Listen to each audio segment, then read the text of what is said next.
Well, good morning, everyone. My name is MightyStream, and today is August the 3rd. I'm brought to you by Hope Through Navigation, and this is our Hood Recovery Services. You can reach me at recoveryofhope21@gmail.com. Looking forward to doing the spiritual principle a day for today. Let's look at that meditation together. This is in a spiritual principle a day, and we need the one for today, which is the 3rd. Unity in our shared purpose, page 224. Our ability to survive as a fellowship and to reach other depends on our unity. It works. Tradition 1, applying spiritual principles. We bring all our old beliefs with us when we come to NA. Being intolerant and even hostile to people from different backgrounds may have been a part of our identity when we were using. Some of us held prejudices based on race, ethnicity, or culture. Others held negative views about certain religious or non-religious beliefs or sexual and gender identities. Our judgments about age, disability, income, and even what neighborhoods people lived in influenced how we felt about them. It takes time to realize that our old ways of thinking may not serve us in this new life. And it takes even more time to change our thinking and behavior. We often encounter opportunities for growth as we do service in NA. One member shared about bumping heads with a fellow home group member. He was so rigid and seemed to be against anything I was for. The addict grumbled. Many of us have found ourselves similarly frustrated, especially in early recovery. It's almost a reflex to assume that our way is best and they, whoever they may be, must be wrong. Fortunately, our sponsors can talk us down from that tree. They help us see that we've taken it for granted that others should think, feel, and communicate as we do. As we get to know people from a variety of backgrounds, we start to see the value of our inclusivity. Life is more interesting when viewed from multiple perspectives. We adopt a mindset of goodwill, and unity shows us how to put we before me as we focus in our common welfare. United by the ties that bind us together, we let go of our prejudices and embrace diversity as an asset. I need NA to thrive, so today I will choose to practice practice the principle of unity by letting go of my old ideals and accepting all my fellow members.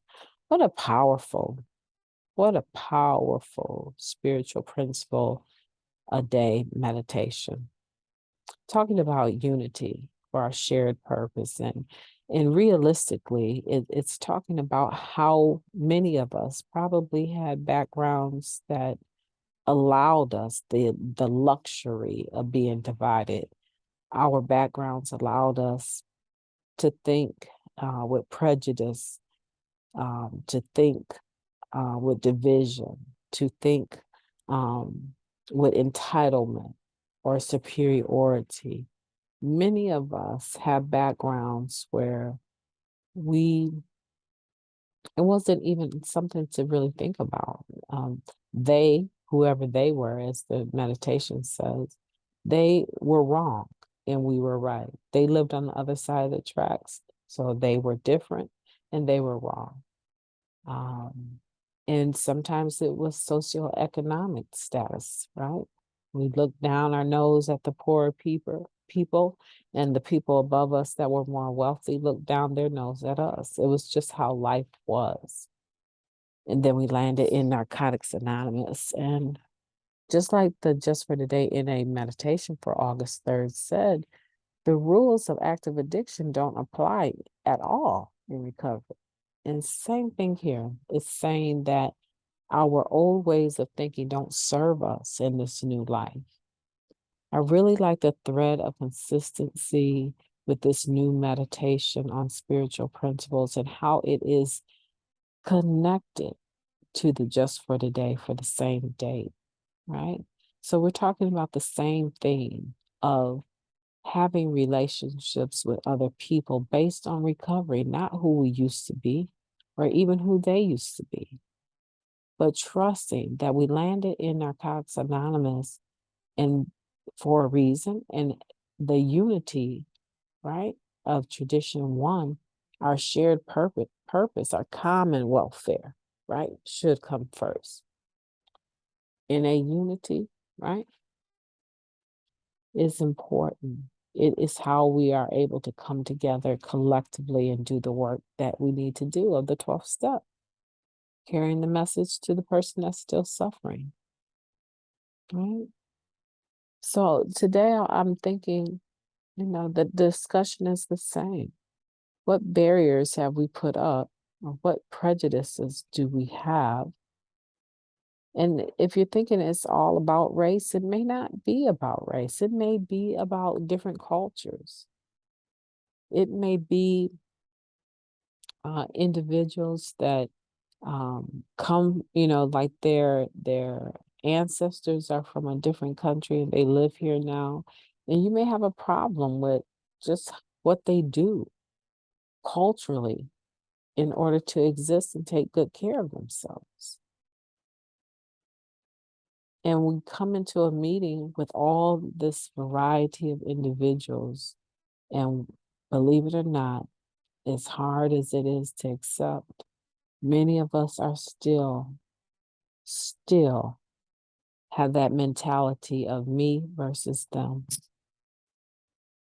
And all of these areas we need to think about: religion, non-religious beliefs, sexual and gender identities, race, age, disability, right? And many of these have become isms, right? Many of this has become isms, but in Narcotics Anonymous, a lot of time it is the first place that we learn that prejudice will not work here. Because in our traditions, the foundation is laid that anyone that needs recovery can come here. Whether they're people you would generally spend time with or eat with is irrelevant. One of the most beautiful things I have ever seen is seeing the diversity of race and seeing people that typically would not even encounter one another at all come together at an NA convention and work together and enjoy the company of one another. Genuinely. It's the first place where I learned that people of a different religion, if I took away that, they were just people, just like myself, raised in a certain way and trying to do the best that they can. Religiosity didn't serve either one of us. So why should I argue with you if you're of another faith than I was or am, right? So when I first came to Narcotics Anonymous, and it's just my experience, people wanted to have religious debates because when they found out what religion I came from, it was open season. And then I learned that I didn't have to endure those conversations, that they had no business talking to me about religion to begin with, and they had no business even trying to get into the details of who or what my higher power was. And I was able to learn, with the help of other addicts, how to shut those conversations down. And the truth of the matter is that I really wasn't active in that religion and I didn't vibe with it, but it was none of their business, right?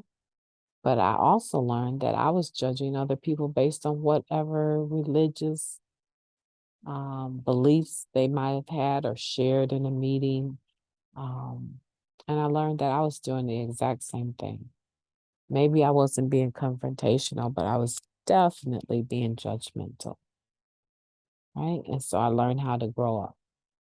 We grow up in here and we learn to have tolerance so that other people can get the recovery that they seek. That's what I want for you today. Think about the areas where, list 3 things today where you are not participating in the we of the fellowship. You are not adding to the unity. You're taking away from it because of your mindset. And those 3 areas, I want you to pray to your God of your understanding that you would have an understanding of how to go about changing those. And you would understand what character defect is responsible for you falling short in those 3 areas. This is serious. I'm hoping that if you're listening, that you're listening with open mind, because my expressions are based out of my own personal experience. But I'm sure you have your own experience. And I'm sure that if you cannot identify with mine, you probably have something that you can identify with. And that this is to give you the fuel that you need to go forward and start making the changes. This is my contribution on hopefully a more intimate basis, right? Even though it's YouTube, you're hearing me, you're getting to know my personality, and you're able to see how I think when it comes to the steps and the traditions. And hopefully that's giving you some insight into trusting the nature of my recovery, and that you can take these suggestions and now you can run with them. I'm not trying to be your sponsor. I want you to get a sponsor if you don't have one. And if you have one and you're not using, I want you to use your sponsor to get you through the step work and the traditions so that you can learn these principles and start practicing them. Right? I tell you the truth, even with all the information you have right now about spiritual principles, there's another level that reveals itself when you're actually doing the step writing work with your sponsor and meeting with your sponsor. There's another level of revelation that will come to you about how to enact or demonstrate or manifest these spiritual principles. That what? We're supposed to be practicing them in step 12 in all our affairs. There should be no circumstance that you're going through that you're not able to, by rote, take through the steps and the traditions. Everything about your life, you should be able to pinpoint where in the step work and the spiritual principles of them you are in that situation. For many of us, we're at step 1. We're still having to admit that we're powerless, not over the disease of addiction, right? But over people, places, and things, because the disease of addiction is mental. And if you only think about it in relationship to drugs and using, you're going to miss it. Because once you stop using, you've stopped using. And the only way that you can go back to using or use again or get high again is to pick up the first one. So after you put that first one down, the work begins with you figuring out why you even needed it. The drugs was the solution. So if that was the solution or the answer, what was the question?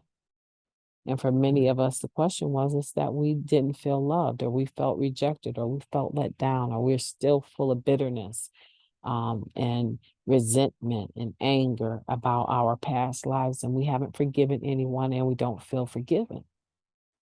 Your ability to live life and have a quality life, the feeling of wellness and goodwill is tied up in you getting busy, trying to redirect your energy into a spiritual relationship with God and with spiritual principles that your higher power offers to you, right? It's like a gift.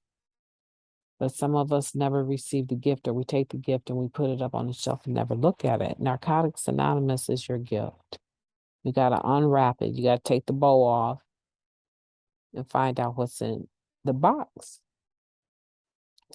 Guarantee you, if you do it, you're going to be very, very pleased and live a very happy life. My name is Mighty Stream, and I've enjoyed your company, and I will be talking to you tomorrow.